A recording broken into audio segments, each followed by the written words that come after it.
Bismillahirrahmanirrahim. Assalamualaikum warahmatullahi wabarakatuh. Kita dari kelompok 7 akan sedikit menjelaskan tentang desain industri. Nah, langsung aja ke materi pertama, yaitu sejarah desain industri.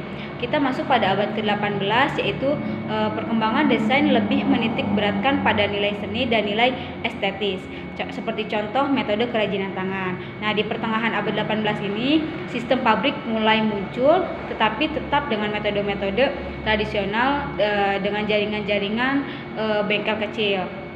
Terus masuk lagi ke abad ke-19, yang berkembang di abad ini itu proses mekanis yang lebih baik dengan keluarnya jaringan kereta api. Maka industri-industri pun membuat industri raksasa untuk penghasilan lokomotif-lokomotif yang akan dilakukan sebuah industri tersebut. Terus lanjut kepada abad ke-20, yaitu perkembangan sangat pesat dilihat dari produk industri tidak terlepas dari peranan para pendesain. Lanjut ada pengaturan internasional di bidang desain industri. Yang pertama itu Konvensi Paris untuk perlindungan hak kepemilikan industri. Yang kedua itu Konvensi Berne untuk perlindungan karya-karya sastra dan seni, persetujuan Hangzhou mengenai deposit internasional atas desain industri tersebut.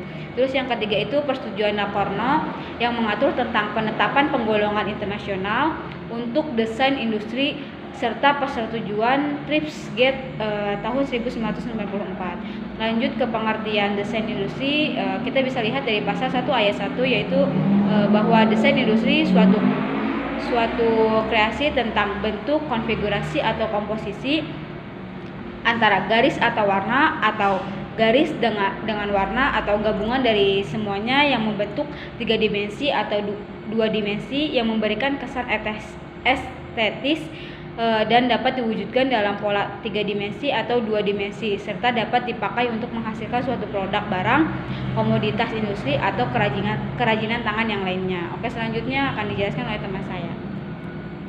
Manfaat perlindungan desain industri. Yang pertama, dapat mencegah para pesaing untuk meniru dan memalsukan. Yang kedua, untuk memperoleh pendapatan dan untuk mengganti biaya investasi yang telah dikeluarkan dalam proses penciptaan. Yang ketiga, dapat meningkatkan nilai komersial suatu perusahaan dan produk-produk yang dihasilkan. Yang keempat, desain yang sudah dilindungi dapat dijual kepada pihak lain melalui lisensi ke dalam pasar yang semula tidak dapat dijangkau atau dimasuki. Yang kelima, mampu mendorong berlangsungnya praktik persaingan sehat dan perdagangan yang jujur. Yang keenam, dapat mendorong diproduksinya beragam produk yang mempunyai estetika lebih menarik. Syarat dan jangka waktu perlindungan desain industri. Yang pertama, syarat perlindungan desain industri. Yang pertama, memenuhi asas kebaharuan. Yang kedua, memenuhi unsur original atau asli. Yang ketiga, desain harus memiliki ciri khusus. Jangka waktu perlindungan desain industri. Undang-Undang Desain Industri dalam pasal 5 menyebutkan bahwa yang pertama, perlindungan terhadap hak desain industri diberikan untuk jangka waktu 10 tahun terhitung sejak tanggal penerimaan.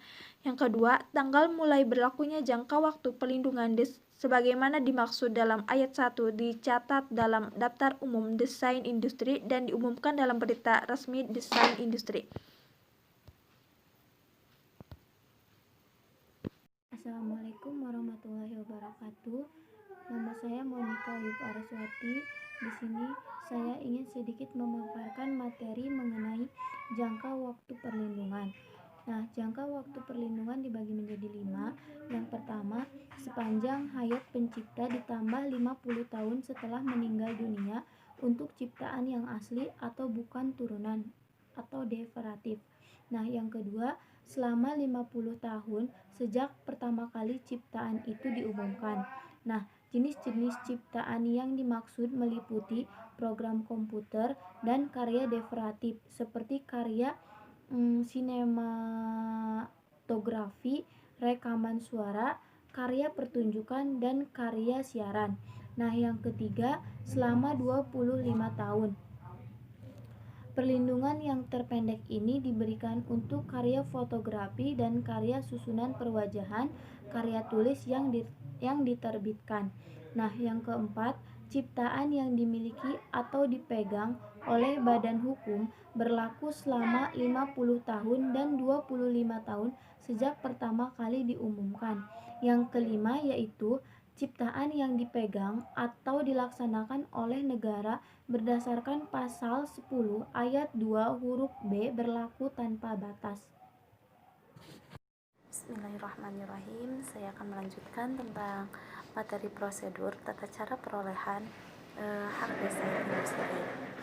Nah, dalam hak desain industri itu tidak serta merta tidak serta langsung didapatkan oleh pemiliknya dan tidak serta merta melekat pada si pendesain. Karena untuk mendapatkan hak tersebut, seorang pendesain harus terlebih dahulu mengajukan sebuah permohonan pendaftaran secara tertulis kepada Direktorat Jenderal Hak Kekayaan Intelektual dan pada Kementerian Hukum dan Hak Asasi Manusia Republik Indonesia dengan cara membayar biaya.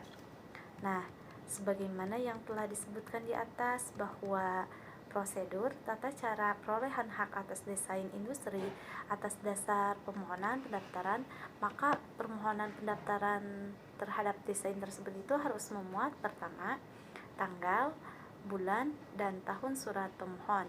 Nah, yang kedua, nama, alamat lengkap, dan kewarganegaraan pendesain. Yang ketiga, nama, alamat lengkap, dan kewarganegaraan pemohon. Terus yang keempat itu nama dan alamat lengkap kuasa apabila permohonan diajukan melalui kuasa. Dan yang terakhir, nama negara dan tanggal penerimaan permohonan yang pertama kali. Terus dalam hal permohonan diajukan dengan hak prioritas.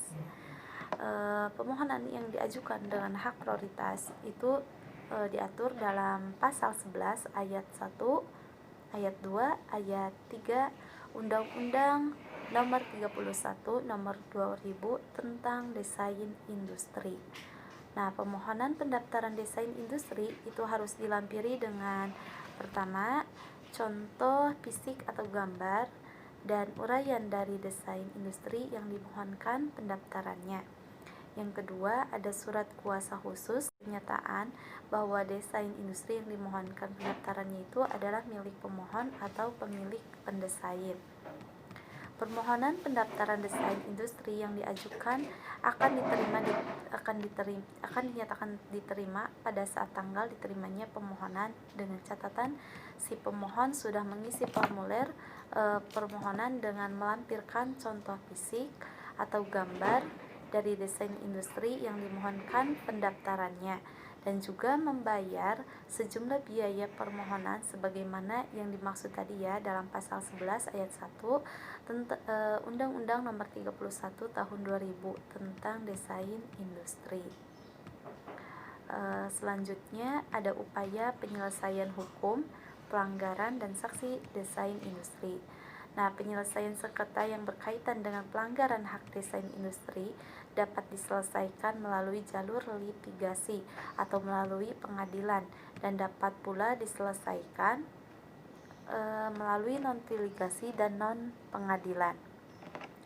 Karena dalam mekanisme penyelesaian sengketa di bidang desain industri itu telah diatur secara eksplisit dalam Undang-Undang Nomor 31 Tahun 2000 tentang penyelesaian sengketa litigasi.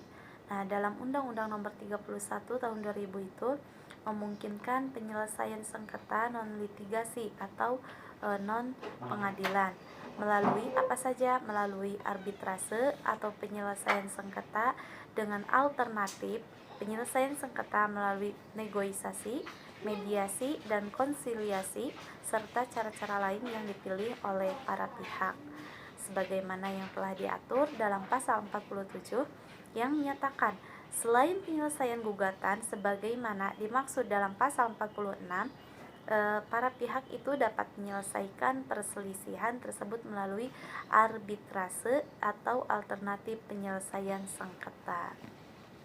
Assalamualaikum warahmatullahi wabarakatuh. Perkenalkan, nama saya Habib Asbias Sidik dari HES A5. Di sini saya akan menjelaskan mengenai perbandingan desain industri dan hak cipta serta perlindungan desain industri di luar negeri. Untuk perlindungan desain industri dengan hak cipta, Desain industri ini diterapkan pada barang yang memiliki kegunaan dan dapat juga dipakai untuk menghasilkan suatu produk, barang, komoditas, atau kerajinan tangan. Di sini juga ada perbedaan antara desain industri dan hak cipta.